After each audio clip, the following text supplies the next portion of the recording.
Ya, yang saya muliakan Bante Subaro, Romo Ramani, Bapak Ibu, saudara-saudari sekalian, selamat pagi, Namo Buddhaya. Ya, di pagi hari yang cerah cenderung panas, semoga semuanya dalam keadaan sehat. Udara di luar boleh panas, tetapi batin di dalam hati harus terus dijaga, tetap sejuk. Tetapi sehat juga harus disertai dengan kebahagiaan. Sehat tidak bahagia, menderita enggak? Kan jadi itu paket komplit. Sehat, bahagia. Hari ini tentu hari yang sangat membahagiakan. Karena 2 hari lagi Imlek. Tahun baru Imlek. Semoga tidak hanya tahun baru Imleknya aja yang dirayakan, tapi juga mengingatkan kita bahwa mata kita juga harus melek. Melek itu kalau bahasa Jawanya itu sebenarnya sadar. Jadi terus dalam mempraktekkan jalan kehidupan sehari-hari, terus juga terus disertai dengan kesadaran atau perhatian penuh. Ada sebuah Dhammapada ayat 118, di mana di situ mengatakan, Sang Buddha mensabda di sana mengatakan bahwa bila seseorang melakukan suatu kebajikan, hendaknya ia terus mengulanginya kembali. Hendaknya ia berbahagia, ia bergembira di dalam kebajikan. Karena kebajikan membawa pada kebahagiaan. Syair ini mengingatkan kita bahwa setiap kesempatan untuk dapat berbuat baik itu adalah sesuatu yang sangat berharga. Seperti yang telah dilakukan Bapak, Ibu, saudara-saudari sekalian pada pagi ini. Yang telah datang ke wihara ini juga telah melakukan satu kebajikan yang sangat baik. Karena telah meluangkan waktu untuk mau datang mengikuti puja bakti. Sehingga bisa dikatakan bahwa pagi ini adalah pagi yang penuh berkah. Karena dari begitu banyak kemungkinan yang bisa terjadi di dalam kehidupan kita, kita yang berkumpul di sini bisa dikatakan memiliki satu keberuntungan yang sangat besar. Mengapa dikatakan kita memiliki keberuntungan? Karena kita punya kesempatan dan kita menggunakan kesempatan itu. Mengapa? Paling tidak, sampai saat ini kita masih diberi kehidupan. Betul ya? Yang ada di sini kan masih hidup semua kan? Kedua, kita masih diberi kesehatan yang cukup baik. Tidak sangat baik. Karena saya tidak tahu di dalamnya batin masing-masing, mungkin ada yang rasa kesel atau apa kan tidak tahu. Jadi cukup baik. Dan tentunya semua itu didasari oleh niat baik. Inilah yang menggerakkan kita, membuat kita mau datang dan hadir di wihara pada pagi hari ini. Kita bisa berkumpul di sini, ini bukanlah bisa dikatakan sebagai sesuatu hal yang biasa. Bukan suatu kebetulan. Karena sebenarnya di dalam agama Buddha, kita tidak mengenal kata kebetulan. Kita bisa berkumpul berbuat kebajikan, itu karena keberuntungan. Kebetulan itu di mana resiko yang tidak diinginkan itu lebih besar daripada yang diharapkan. Misalnya berjudi. Berjudi dikatakan kebetulan itu pada saat menang apa pada saat kalah. Pada saat menang kan nggak ada begitu kalah, kebetulan kalah gitu kan ya. Pasti karena kemenangan. Karena menang itulah dikatakan kebetulan. Tetapi kalau kita berbuat kebajikan, ada tidak? Begitu mendapat hal yang baik, kebetulan. Ada? Tidak ada kan? Makanya mengapa dikatakan keberuntungan? Keberuntungan itu didapatkan dari mana? Dari sebab-sebab kebajikan yang telah kita lakukan. Baik di masa lalu, saya tambahkan di masa lampau. Karena kalau kita bicara masa lalu, seakan-akan hidup yang kemarin-kemarin ini, di dalam kehidupan ini. Tapi kalau kita bicara masa lampau, seakan-akan hanya kehidupan lampau, tidak di kehidupan yang sekarang. Jadi nyebutnya dua biar enggak bingung. Nah, inilah dikatakan satu keberuntungan. Tetapi yang harus perlu kita ingat, tidak semua orang punya kesempatan seperti ini. Seperti Bapak, Ibu, saudara-saudari sekalian. Pada pagi hari ini yang bisa datang ke wihara. Pagi ini mungkin ada yang mau datang ke wihara, tetapi mereka tidak punya waktu.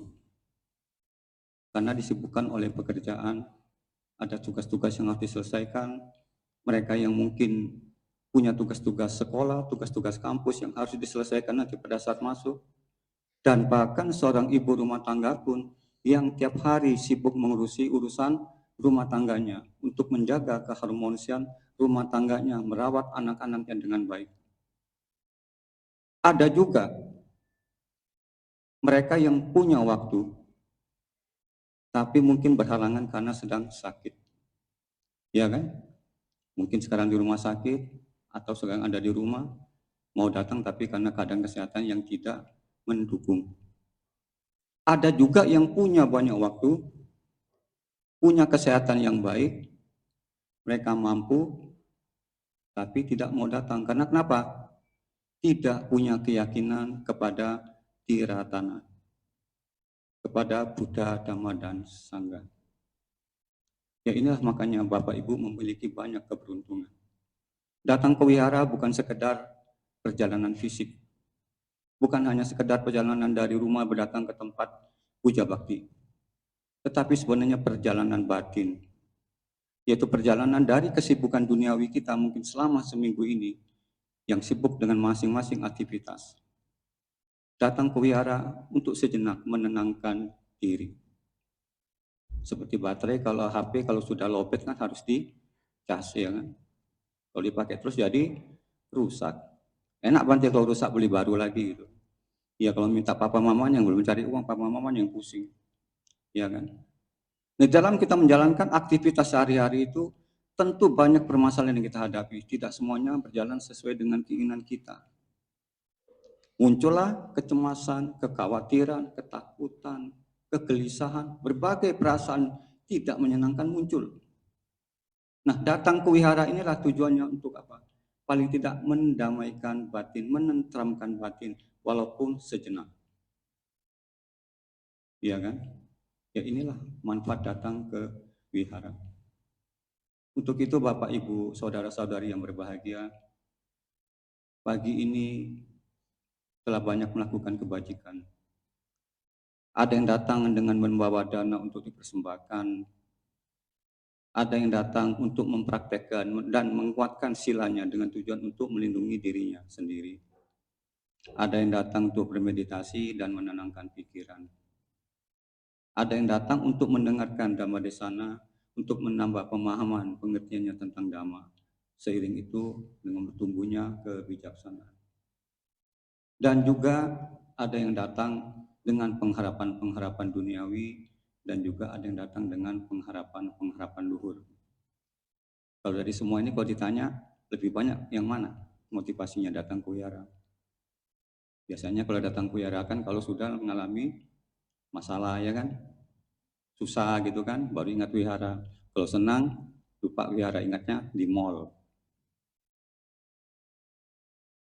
Datang ke wihara dengan pengharapan duniawi, ada 4 keinginan dalam Pataka Sutta.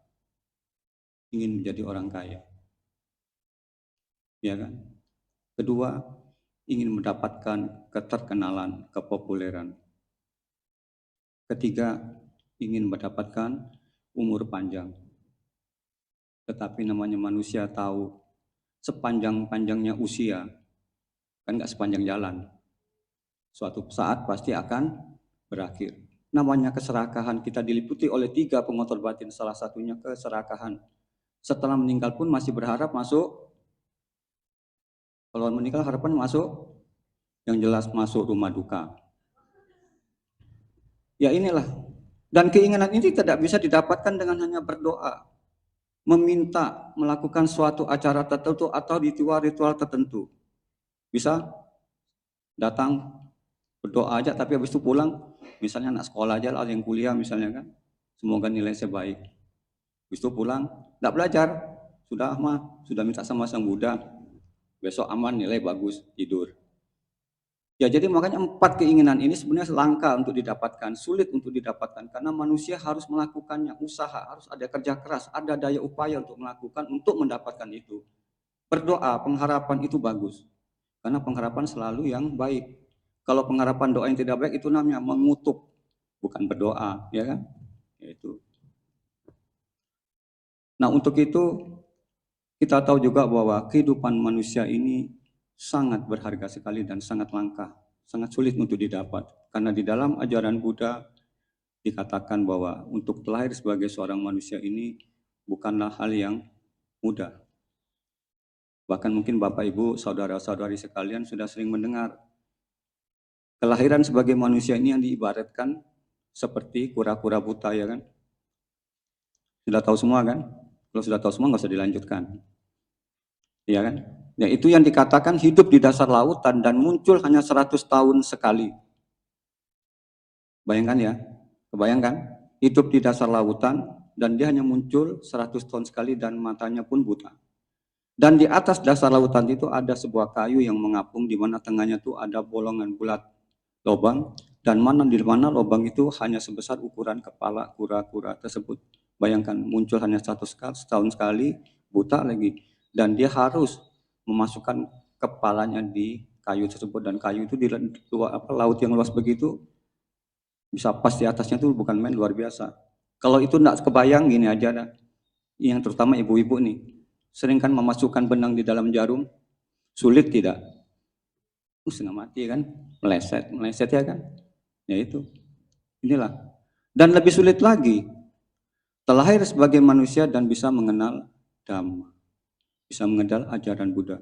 Makanya kita tahu bahwa agama Buddha adalah agama yang paling sedikit di dunia.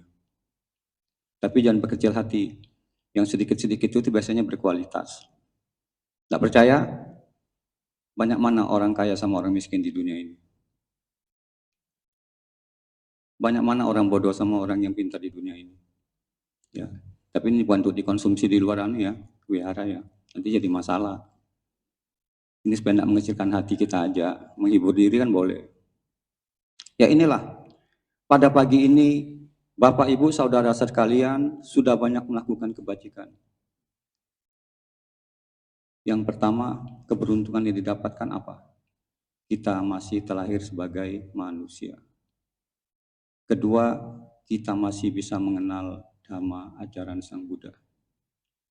Yang ketiga, kita masih punya keyakinan kepada Tiratana, sehingga hari ini punya kesempatan dan mau menggunakan kesempatan itu untuk datang ke wihara untuk mempraktikkan kebajikan. Dan saat ini juga Bapak Ibu masih menambah satu bonus kebajikan. Apa itu? Mendengarkan Dhamma. Ini bonus kalau didengarkan dengan penuh perhatian. Jadi ada syarat dan ketentuan berlaku. Bukan berarti mendengarkan Dhamma terus memberikan manfaat. Tapi kalau didengar pikirannya melayang sana, nanti acara Imlek buat apa ya? Kue apa ya? Nanti makan apa ya? Ini tidak memberikan manfaat. Fisik hadir di sini, batinnya ketinggalan di belakang. Ya kan? Ada juga batinnya yang di sini, tapi batinnya sudah maju ke depan. Yang paling bagus adalah saat ini jasmani di sini, hadirkan juga batin di sini. Mengapa mendengarkan Dhamma memberikan satu kebahagiaan? Karena di dalam Dhamma Sawana Sutta disebutkan paling tidak ada 5 manfaat. Dan ini saya rasa juga Bapak Ibu juga sering sudah mengetahuinya. Pada saat kita mendengarkan Dhamma, yang pertama akan kita dapatkan, manfaat pertama adalah mendengar sesuatu yang belum pernah kita dengar. Dengan begitu, sesuatu yang belum pernah kita tahu, kita menjadi tahu. Pemahaman, pengertian kita tentang Dhamma bertambah. Ini penting sebagai dasar untuk nantinya kita praktek di dalam kehidupan sehari-hari. Yang kedua adalah memperjelas atau mengklarifikasi apa yang sudah kita dengar. Maksudnya bagaimana? Kalau misalnya nanti hari ini topik yang saya sampaikan nanti mungkin sudah pernah didengar sebelumnya. Nah itu maksudnya mengingatkan kita kembali bahwa kita pernah mendengar topik yang sebelumnya. Tetapi kebiasaan orang biasanya kalau mendengarkan topik yang sama, apa yang terjadi? Keluar HP. Topiknya sudah saya pernah dengar, ya kan? Mulai berbincang ke sebelah sana sini sama temannya, atau mulai pikiran melayang ke sana ke sini. Kita lupa mendengarkan dhamma itu bukan hafalan. Ujiannya adalah praktek di dalam kehidupan sehari-hari. Direnungkan. Oh, ternyata dhamma yang dulu ini pernah saya dengarkan belum saya praktekkan. Mereview ulang, refleksi diri. Karena manusia ini kan mendengarkan dhamma itu kan ada bermacam-macam tipe. Ada yang pada saat mendengarkan dhamma, dengar, selesai disampaikan, ya dia nggak ngerti apa-apa. Ada juga yang mengerti dhamma, dia mengerti pada saat disampaikan. Begitu melangkah keluar dari masalah ini, dia udah lupa tadi ngomong apa ya Bante. Nah, ada juga masih yang lebih bagus, sampai rumah, melakukan aktivitas masih ingat. Begitu tidur bangun, tadi ngomong apa ya Bante. Ini tujuannya, manfaat keduanya mendengar, yaitu untuk yang lalu yang ketiga adalah menghilangkan keraguan. Karena banyak kadang keraguan ini muncul dari praktek-praktek atau tradisi yang dilakukan oleh para leluhur orang tua. Contoh paling gampang, banyak pertanyaan. Bante, mempersembahkan makanan kepada orang meninggal itu boleh enggak? Berikan manfaat enggak? Nah, dengan mendengarkan dhamma kita menjadi tahu, oh ternyata melakukan patidana itu sebenarnya bukan sekedar memberikan makanan, tetapi adalah praktek kebajikan, yaitu sebagai orang yang mengingat budi yang bisa balas budi. Dan dikatakan oleh Bante Subaro tadi pagi, orang baik dunia ini adalah orang yang mengerti budi dan mengerti balas budi. Ini, itu sebenarnya mengingatkan kita. Nah, itulah fungsi yang ketiga. Lalu yang keempat adalah apa? Meluruskan pandangan. Di dalam kehidupan sehari-hari banyak kadang kita melakukan satu perbuatan atau satu tindakan, satu yang keliru, itu bukan karena kesengajaan, tetapi karena pandangan keliru kita. Misalnya di dunia ini masih banyak orang yang tidak percaya dengan hukum karma. Kalau sudah demikian, ini sangat berbahaya sekali. Kenapa? Mereka tidak segan-segan melakukan berbagai macam perbuatan buruk. Padahal perbuatan hukum karma itu menimbulkan penderitaan. Tapi bagi mereka yang punya pandangan keliru, tidak percaya hukum karma, tidak percaya dengan adanya kelahiran kembali, ini sangat berbahaya sekali. Nah, makanya dengan mendengarkan dhamma, ilmunya bertambah lagi. Yang kelima adalah tentunya dengan mendengarkan dhamma bisa membawa ketenangan dan kebahagiaan. Begitu belajar dhamma, kalau selama ini selalu menyalahkan yang di luar, ternyata belajar dhamma lebih banyak sudah melihat ke dalam diri. Karena kita tidak bisa merubah yang di luar. Merubah yang di luar itu adalah pekerjaan sia-sia. Kadang-kadang kita merubah diri kita sendiri aja susah. Betul enggak? Ada kebiasaan-kebiasaan buruk kita tuh kadang susah kita mau perbaiki kan. Jadi nggak usah ngurusi orang lain, diri sendiri aja susah kok. Nah itulah. Oh ternyata melihat ke dalam diri, mengerti. Ya ini bisa membawa pada ketenangan dan kebahagiaan. Ya ini fungsi dhamma. Ya tapi harus didengar juga dengan perhatian, dengan pikiran yang tidak kesana kesini. Ya, pada suatu saat Bante Ananda pernah bertanya kepada Sang Buddha, apakah pelajaran-pelajaran dasar yang diberikan oleh Buddha-Buddha terdahulu itu sama dengan yang diberikan oleh Sang Buddha kepada para siswanya sekarang ini? Jadi pada zaman Sang Buddha Gautama. Sang Buddha mengatakan bahwa Buddha-Buddha yang sebelumnya, semua Buddha itu mengejarkan pelajaran yang sama. Memberikan pelajaran dasar agama Buddha yang ajaran dasar yang sama. Kalau kita lihat di dalam Dhammapada ayat 183. Sapa papasa akaranang kusala supa sampada sacita paryodapanang etang kudana sasanang. Tidak melakukan segala bentuk kejahatan, mengembangkan kebajikan, menyucikan pikiran sendiri. Itu adalah ajaran semua Buddha. Jelas ini semua Buddha dari zaman Buddha sebelumnya juga mengajarkan tentang tiga hal ini. Apa maksudnya tidak melakukan segala bentuk kejahatan? Kita tahu yang paling dasar bagi umat awam mungkin adalah 5 sila, itu menghindari 5 hal tersebut. Tetapi apakah cukup hanya dengan tidak berbuat kejahatan, lalu kita tidak melakukan atau menambah kebajikan? Ini juga kalau kita tidak melakukan kejahatan, paling tidak kita tidak menyusahkan diri sendiri dan orang lain. Tetapi kalau kita tidak mengembangkan kebajikan, kita juga tidak mendapatkan manfaat apa-apa, karena kita tahu bahwa kelahiran kita ini sebagai manusia, selama kita tidak bisa membebaskan diri kita dari pengotor batin, maka kita terus akan berputar di alam sangsara ini, terus mengalami kelahiran.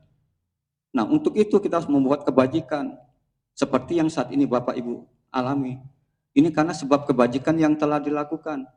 Sekarang sudah mendapatkan keberuntungan karena kebajikan yang lalu dilakukan, sekarang membuat keberuntungan baru dengan melakukan kebajikan lagi yang sekarang ini. Jadi bukan dari keberuntungan membuat kebuntungan. Inilah Bapak Ibu perlu bersyukur. Bukan syukuri gitu ya lain. Kalau syukuri kan mendoakan yang jelek biasanya kayak gitu. Jadi dari keberuntungan menciptakan keberuntungan. Ini yang benar. Nah lalu bagaimana yang disebut dengan perbuatan bajik? Itu Sang Buddha menjelaskan, ada 10 cara melakukan perbuatan bajik yang terdapat di dalam Dasa Punya Kiriyawatu. Di situ ada yang pertama apa? Dana. Ya kan? Memberi, berbagi. Lalu kedua ada sila. Yang ketiga ada cita bawana atau meditasi. Mengembangkan batin. 4, apacayana. Menghormati yang patut dihormati siapa aja? Ya tentu orang tua kita, mereka yang secara umur lebih tua dari kita, pada Sang Buddha, Dhamma, dan kepada juga para bhikkhu sangga. Lalu yang berikutnya adalah weya waca, semangat atau melakukan, membantu melakukan kewajiban-kewajibannya. Ini misalnya kalau misalnya datang ke wihara lebih awal, membantu menyusun tempat duduk, nanti kalau selesai bantu dirapiin. Ini juga satu kebajikan, jangan meremehkan. Dan ini tidak perlu mengeluarkan modal, hanya cukup dengan keikhlasan untuk mengeluarkan sedikit tenaga, tetapi mendapatkan manfaat yang begitu besar. Tetapi banyak yang tidak menyadarinya. Begitu selesai, ada yang ngurusin, ada yang bersihin, pergi aja langsung. Ya kan? Sayang melewati satu kesempatan kebajikan lagi. Datang ke wihara itu banyak kebajikan yang bisa dilakukan. Datang pagi-pagi, lihat halaman kotor, kan tidak mesti pengurus wihara yang nyapu-nyapu. Ambil sapu, bantu bersih-bersih, juga satu kebajikan. Hitung-hitung, olahraga, menurunkan kolesterol, dapat kesehatan. Ya ini. Yang berikutnya adalah pati dana, melimpahkan jasa kebajikan, melimpahkan kebajikan. Semuanya sudah tahu kan ini sangat populer sekali di tradisi agama Buddha di Indonesia ini semua melakukannya, melimpahkan jasa kebajikan. Lalu ada patak nubodana, ikut bersimpati, bergembira terhadap kebajikan kebahagiaan orang lain. Ini sebenarnya untuk melatih diri kita mengikis rasa dengki iri hati di dalam diri. Yang berikutnya adalah dhamma sawana, mendengarkan dhamma seperti saat ini yang tadi dikatakan memberikan 5 manfaat. Lalu dhamma desana, menyebarkan dhamma, bahkan dikatakan ini adalah dana tertinggi dengan tujuan untuk kebajikan manfaat orang lain, bukan untuk kepentingan pribadi yang penting. Nah yang terakhir adalah ditujuk kama, meluruskan pandangan salah. Ini adalah 10 cara perbuatan bajik. Kita akan bahas tentang dana. Bante sudah tiap hari dengar dana, Bante nggak usah dibilangin, saya tiap hari juga berdana. Ya kan? Betul nggak? Di rumah pun berikan kepada anak itu juga berdana, memberi kan. Berbagi itu juga anak. Nah kalau kita lihat dalam 10 perbuatan bajik ini, di mana dana ini menempati urutan pertama, ini menunjukkan bahwa dana ini memang yang bisa dikatakan yang paling mudah dilakukan dan paling sering dilakukan. Betul tidak? Di dalam berbagai kesempatan Sang Buddha juga menekankan bahwa berdana ini sangat penting. Berdana ini bersifat fundamental dan esensial. Apa itu fundamental? Dia bisa menjadi landasan utama yang menopang atau untuk mengembangkan kebajikan lainnya. Dan dia dikatakan sebagai bersifat esensial. Suatu kebajikan yang harus ada.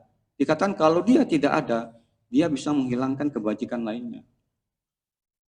Makanya Sang Buddha pada zamannya itu sering juga memulai mengajar mereka, terutama mereka yang baru mengikuti ajaran Sang Buddha, yang baru mengenal agama Buddha.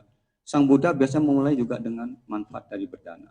Tidak langsung ke sila, tidak langsung dari manfaat misalnya melepas kemelekatan atau bahayanya keinginan indera ini. Sang Buddha selalu mulai dari dana.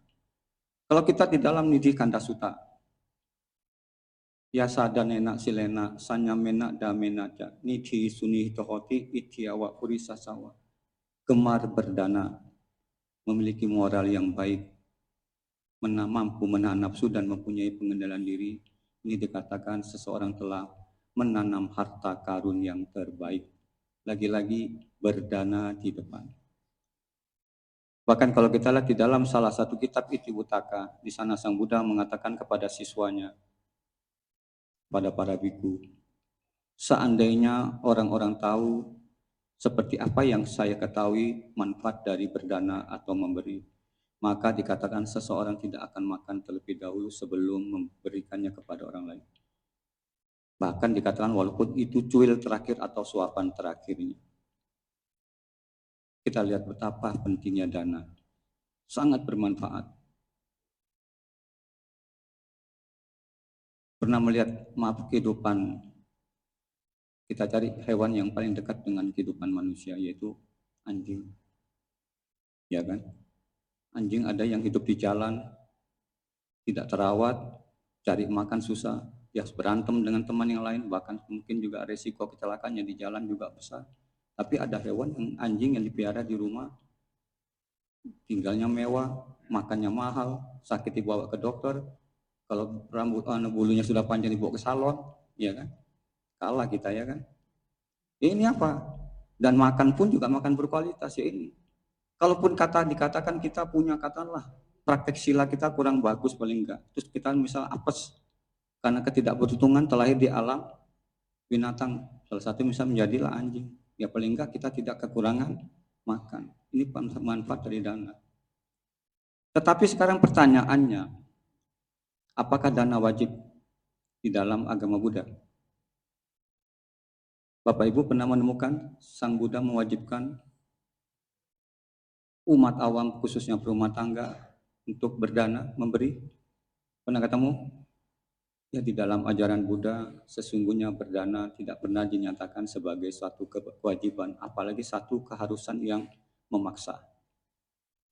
Sang Buddha tidak pernah mengatakan bahwa umat wajib berdana. Yang beliau sering tekankan adalah bagaimana terbebasnya batin dari pengotor batin pada saat kita memberi. Bagaimana niat cetana pada saat memberi.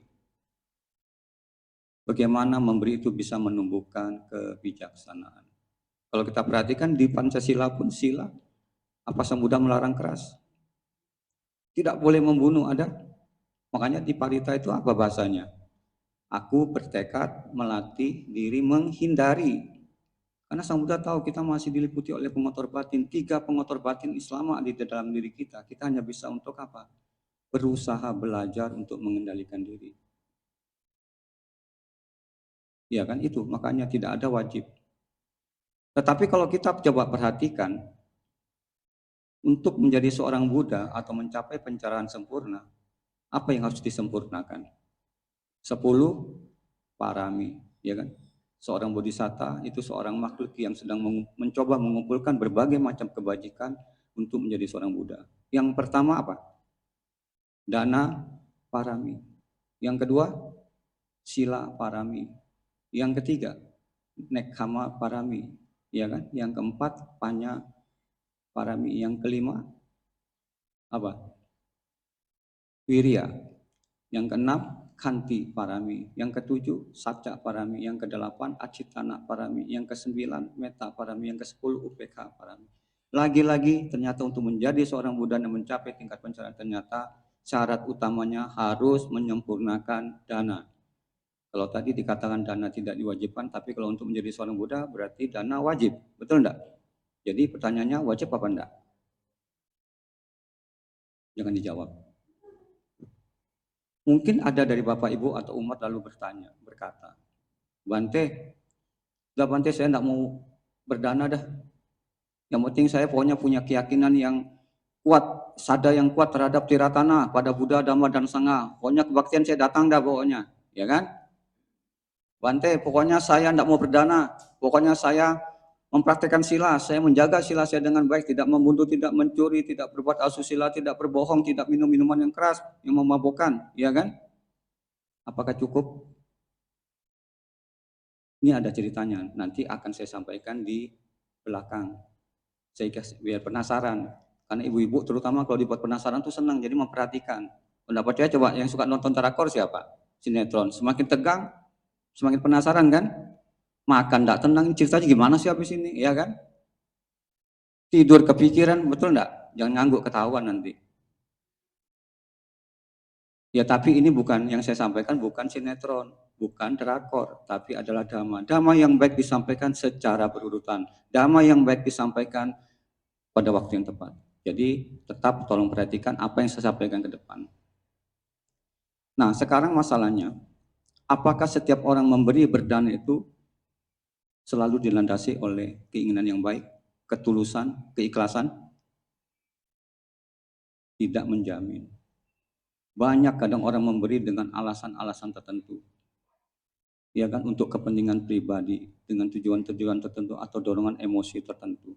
Makanya di dalam Dana-Watu Sutta yang terdapat di dalam Anggutara Nikaya kelompok 8 butir 33. Di sana Sang Buddha menjelaskan kepada para biku.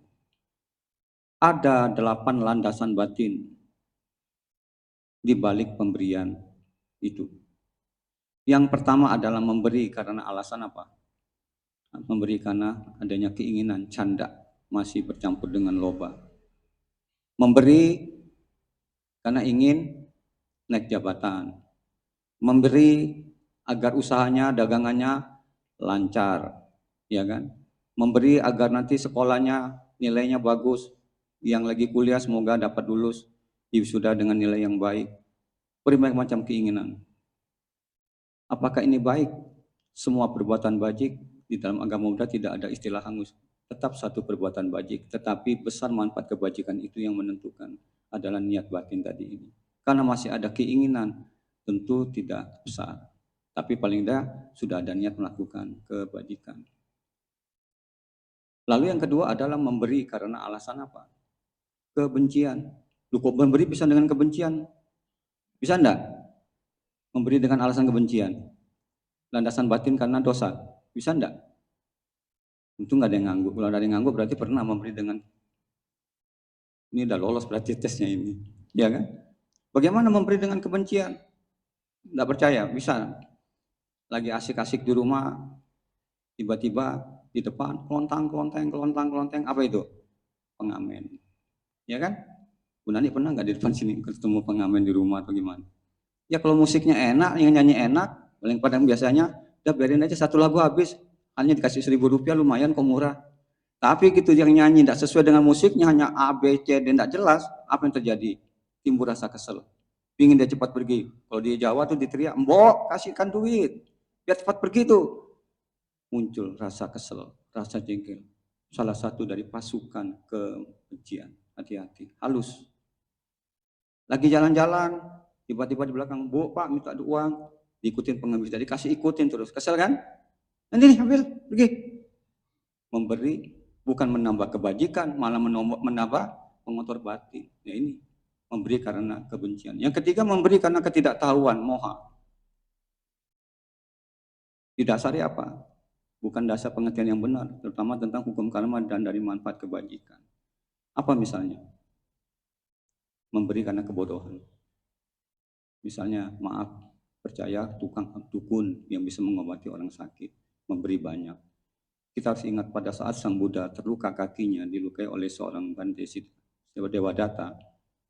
Pada saat itu Sang Buddha dengan kesaktian seperti itu, hanya dengan luka sekecil itu harusnya bisa enggak? Bim salah bim, bukan sulap. Sang Buddha pun tidak bisa. Luka fisik tidak bisa disembuhkan hanya dengan berdoa mantra dengan kesaktian. Luka fisik tetap luka, satu penderitaan. Yang dikatakan Sang Buddha itu jangan sampai terkena panah 2 kali. Sudah luka fisik, batin ikut terluka. Sang Buddha tidak bisa mengobati, tetap diobati oleh seorang tabib yang mungkin sekarang dikatakan sebagai seorang dokter. Siapa dokter namanya? Udah salah, siapa? Jiwika siapa? Jiwika. Jiwika. Nah kita ingat, Sang Buddha aja tidak bisa. Kenapa kita percaya dukun? Akhirnya melontarkan duit banyak-banyak. Dunia kesehatan, dunia kedokteran diakui. Kalau tidak sembuh berarti ingat, ya setiap manusia pasti tidak bisa menghindari sakit. Dokter itu bukan menyembuhkan, mengkondisikan kesehatan kita kembali. Kenapa? Kalau dokter itu bisa menyembuhkan, semua orang sudah sembuh. Kalau di rumah sakit sudah bisa berdiri semua, jalan sudah sehat semua. Tidak seperti itu. Tetap kembali ke diri sendiri. Dokter sudah membuat resep. 1 hari minum obat 2 kali. Karena pikiran kalau minum 2 hari, sembuhnya bisa 1 minggu, kenapa tidak minum sekali aja 10 biji 1 hari, sembuhnya 1 hari, kan gitu. Ya kalau tidak diikutin juga resep dokter, ya juga malah membawa kematian, membawa penyakit gitu. Ya ini. Jadi jangan percaya hal-hal yang seperti itu. Percaya takyul, itu kan bukan berdasarkan pandangan benar. Nah yang keempat adalah memberi karena ketakutan. Nah, ini banyak nih, takut kualat, ya kan? Tidak memberi nanti takut kualat, Tiba-tiba datang orang, baca-baca di samping, habis itu minta, sudah bilang kalau nggak dikasih kamu kuanu, sial lu. Nggak takut, akhirnya kita memberikan karena takut. Atau juga ada karena anaknya takut nggak naik sekolah, karena anaknya nggak tahu belajar, bapaknya, ibunya ke sekolah, beri sogokan, ya kan? Karena takut anaknya. Atau juga ingin mendapatkan promosi jabatan karena takut nggak naik jabatan, sogok, yaitu pemberian karena rasa takut. Banyak hal. Nah, yang kelima adalah memberi karena tradisi pemberian ini telah dilakukan oleh leluhur atau orang tuanya. Di sini ada dua. Ada yang memang karena mereka meneruskan, mereka menghormati perbuatan baik yang telah diwariskan oleh orang tuanya. Itu yang bagus. Tetapi kebanyakan biasanya warisan orang tua atau leluhur itu kalau ditanya kepada yang muda-muda sekarang itu ditanya apa alasan memberi. Kadang mereka tidak tahu ya, pokoknya tidak tahu, pokoknya bapak mama beri saya beri aja. Misalnya mempersembahkan di sebuah pohon. Lu kenapa lakukan ini? Ya enggak tahu. Papa mama tanya juga enggak tahu. Papa mama katanya waktu tanya kakek nenek juga enggak tahu. Omong apa tanya juga enggak tahu. Pokoknya ikut aja melakukan. Ya kan? Ya ini. Karena warisan jadi harus mengerti pemahaman yang baik supaya bisa memberikan manfaat yang besar. Lalu memberi dengan tujuan untuk apa? Agar pikiran tenang. Nah, ini bagus. Sudah ada pemahaman yang benar. Dengan apa? Dasarnya adalah meta dan karuna. Ingin semua makhluk berbahagia, ingin semua makhluk tidak mengalami penderitaan. Ini bagus. Memberi karena ingin mendapatkan pikiran yang tenang. Karena setelah memberi dia merasa sudah berbuat satu kebajikan, ini bisa menenangkan pikirannya. Yang kedelapan yang terakhir adalah tentu untuk mempercantik batin. Ini yang tertinggi. Untuk melepaskan kemelekatan, mengikis keserakahan. Ini landasan batin. Nah, lalu apakah orang berdana selalu memberikan manfaat yang sama, buah kebajikan yang sama? Misalnya katakan ada dua orang memberi kepada satu orang yang sama, anggaplah orang yang dianggap melakukan menjalani kehidupan suci dengan baik. Lalu ada dua orang dengan jumlah barang yang sama, jenis barang yang sama, dengan nilai barang yang sama, lalu dua-duanya memberi kepada orang yang sama. Apakah akan memberikan buah manfaat yang sama? Belum tentu. Ya tadi itu karena apa? Landasan batin tadi. Jadi dengan melihat landasan batin ini paling tidak Bapak Ibu bisa merenungkan mulai hari ini. Yang penting adalah bukan apa yang kita berikan, tetapi mengapa kita memberikan. Jadi pada saat memberi langsung lihat ke dalam batin. Mengapa saya memberi? Ikut-ikutan atau untuk kebajikan atau untuk mengikis keserakan? Karena kita sering terjebak memberi malah menambah pengotor batin. Lupa. Hati-hati, kebajikan kalau dilakukan dengan cara yang kurang tepat, dengan cara yang tidak benar, bukan malah menambah kebajikan, tapi hanya akan menambah penderitaan. Lalu bagaimanakah cara berdana agar mendapatkan manfaat yang besar? Bapak Ibu dalam kehidupan saudara sekalian dalam kehidupan sehari kadang bisa bertemu kan, ada orang itu dilihat dia bisa menimbulkan rasa hormat, kita melihat itu segan, ya kan? Ini orang kok penuh wibawa begitu kan? Makanya anaknya besok punya nama kasih aja nama Wibawa. Dilihat pasti namanya Wibawa. Ada juga orang yang kadang omongannya itu mudah didengarkan. Nah, ada juga orang tua yang kalau nasihatin anaknya, anaknya tidak mau dengarkan. Ada enggak? Nganggu Bu ya? Berarti pernah ya memang Bu ya? Nah, iya. Nggak mau dengarkan kan? Tapi kalau orang lain yang ngomongin, atau kerabatnya yang lain, atau gurunya, dia mendengarkan. Kenapa? Ada juga orang yang berusaha setengah mati, kerja siang malam, tapi susah mendapatkan banyak harta kekayaan, susah membuat ke dirinya kaya. Tapi ada orang sepertinya duduk-duduk ngerokok aja uangnya datang kayak nggak terbatas, betul kan?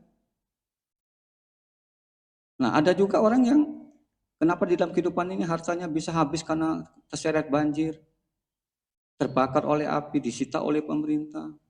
Ada juga orang kaya kelihatannya kaya tapi pakai bajunya biasa sederhana, bukan karena sederhana, karena padahal pelit. Betul enggak? Ternyata ini juga ada berhubungan dengan dana, berdana, cara kita berdana. Makanya itu di dalam Sapurisa Dana ini merupakan salah satu suta yang mungkin favorit dari rumah tangga. Karena di sini mengajarkan bagaimana orang bijak, orang bajik itu berdana. Ini sangat penting supaya kita berdana tidak sia-sia. Melakukan satu kebajikan kecil tapi memberikan manfaat. Jadi jangan berpikir bahwa barangnya harus mahal, barangnya harus banyak, satu truk. Bukan itu kuncinya. Di dalam Welama Sutta, Sang Buddha mengatakan, yang penting bukan apa yang kita berikan, tetapi bagaimana cara kita memberi. Untuk itu di dalam Sapurisa Dana disebutkan cara orang bijak, cara orang bajik berdana. Yang pertama, berdanalah dengan keyakinan.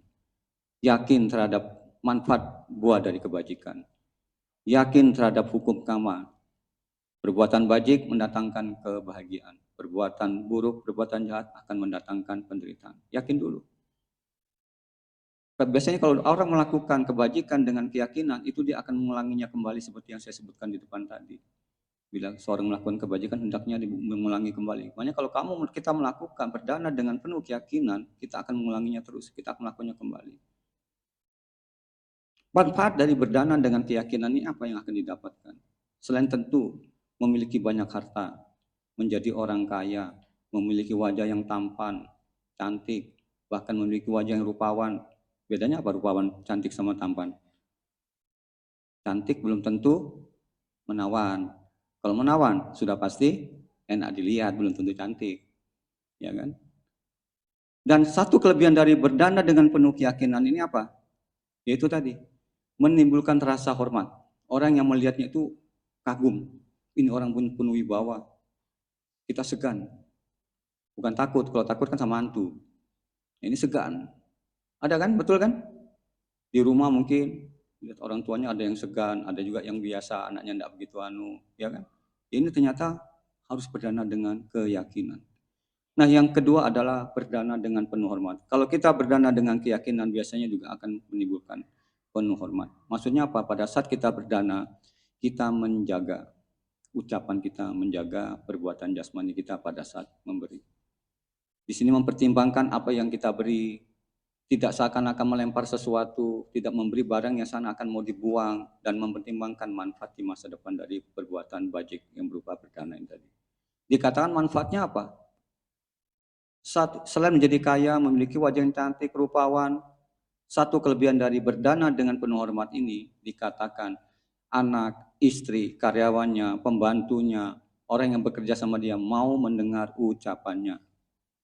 Mereka berusaha memahami ucapannya dengan serius. Baik itu saran, nasihat, bahkan kritikan, teguran, orang pun mau menerimanya.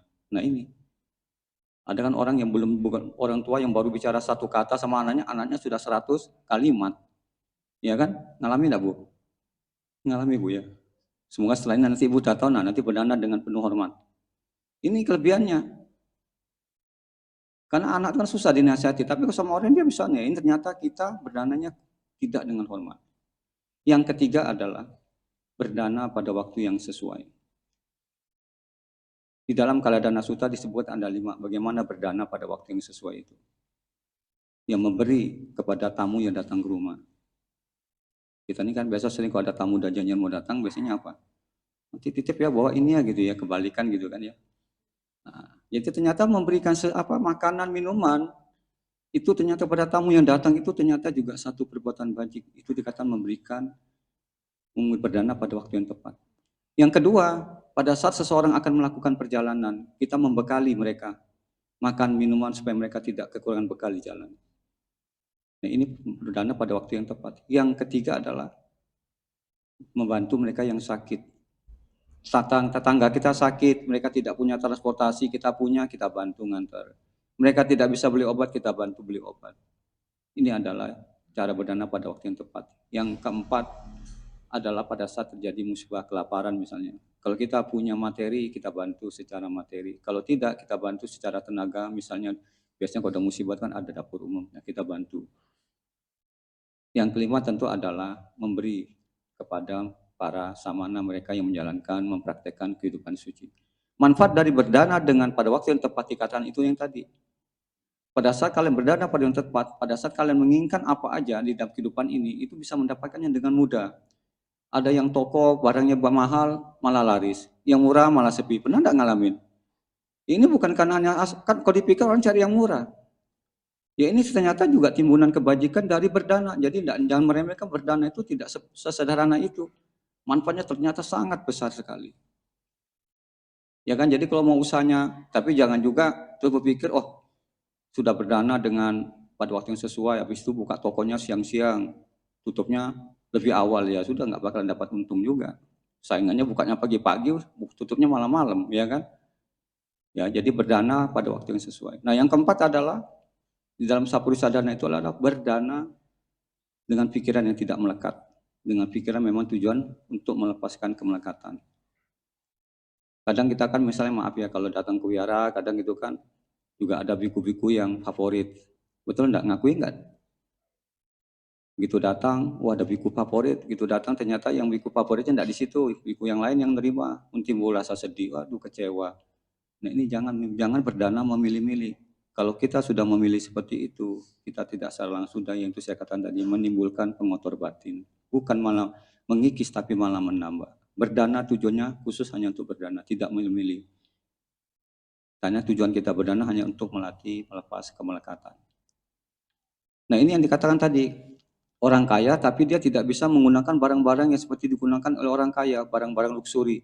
Bajunya sederhana, kendaraannya juga sederhana, rumahnya juga sederhana. Sebenarnya dia bukan sederhana, dia punya banyak uang tapi dia seakan merasa uangnya itu tidak banyak, pelit. Jadi waktu dia berdana karena dengan kemelekatan itu yaitu berdana dengan pelit. Sehingga keberuntungan yang dia dapat juga dicicil. Sedikit-sedikit juga dia dapat, jadi dia tidak bisa menikmati hidupnya. Susah kan? Sudah kaya tapi tidak bisa menikmati hidup. Ada kan gitu kan? Kaya tapi tidak bisa menikmati hidup. Ini miskin, tambah lagi tidak bisa menikmati hidup. Karena ada orang miskin bisa menikmati hidup, ya kan? Ya itu seperti itu. Nah yang kelima, kenapa di dalam kehidupan ini ada kita lihat harta yang terbakar, terbawa oleh air, disita oleh pemerintah. Ternyata berdana yang kelima ini dalam sabdu sadana adalah berdana dengan tidak menyakiti diri sendiri atau menyakiti orang lain. Maksudnya gimana kok berdana bisa menyakiti diri sendiri maupun orang lain? Ini adalah pada kualitas batin. Menyakiti diri sendiri maksudnya pada saat kita berdana jangan menimbulkan kesombongan atau mana. Saya sudah memberi banyak, saya sudah memberi barang yang mahal, saya sudah memberi kepada orang yang mencapai tingkat kesucian ini, itu, begitu kan. Ini sudah melukai batin kita sendiri. Dan juga barang yang didanakan jangan juga barang yang didapatkan dari cara-cara yang tidak benar, dari mata pencarian yang tidak benar. Ini. Lalu bagaimana dengan menyakiti orang lain? Sama, tidak meremehkan pemberian orang lain. Kamu yang kemarin kamu berikan sedikit, kemarin kamu berikan nilainya kecil. Meremehkan pemberian orang yang melukai hati orang lain. Ini hati-hati. Karena mana kesombongan ini kalau kita tidak sadari pada saat memberi, ini malah bisa menjadi bumerang. Ini paling contoh paling gampang ini. Donatur misalnya di wihara-wihara misalnya. Awalnya seorang donatur dia waktu memberi dia berdana, dia tidak punya pikiran apa-apa, ya beri aja ke wihara. Tetapi kadang maaf kita pengurus kadang yang membuat mereka memperlakukan mereka dengan istimewa. Awalnya mungkin waktu dia berdana dia duduk belakang aja dia biasa aja karena tujuannya memang berbuat baik. Tapi karena pengurus wihara, ini donatur besar nih, kasih duduk di depan, kasih karpet warna kuning, merah segala macam, warna-warni kayak pelangi. Kita menservis, dia tidak mau, kita paksa, ayo, karena dia donatur besar. Suatu saat ada donatur yang lebih besar lagi, yang ini mulai kita lupakan. Apa yang terjadi?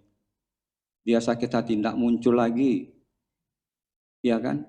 Kenapa kita harus memaksa sesuatu yang seperti itu? Biar aja dia mau di belakang, jangan dipaksa. Kadang kita yang membuat orang itu kadang yang menimbulkan egonya itu kita sendiri, tapi tanpa kita sadari. Betul enggak? Nah ini hati-hati, ini sering terjadi. Dan ini saya kutip dari Bante Utamo. Ini kerpean yang ini. Ya inilah, kalau kita melakukan berdana dengan tidak menyakiti diri sendiri dan tidak menyakiti orang lain, maka harta di kehidupan ini dijamin tidak akan dibawa oleh banjir. Lagi sekarang akhirnya kan musim banjir, aman, tidak akan mengalami kebakaran, tidak akan disita oleh pemerintah, tidak akan ditipu oleh orang lain. Bahkan yang paling sering terjadi adalah kekayaan itu dihabisi oleh ahli waris sendiri. Betul enggak? Ini yang paling sakit. Sakitnya tuh di sini katanya. Ibu tahu lagunya ya? Ya itu. Jadi inilah manfaat dari berdana. Jadi tidak hanya sekedar memberi, tapi lihat landasan batin memberi. Mengapa kita memberi? Bukan apa yang kita beri. Memberi bukan masalah nilai besar kecil suatu barang atau jumlahnya barang, tapi niat kita. Karena kita tahu hukum karma, inti hukum karma itu adalah niat atau cetana. Itu yang menentukan.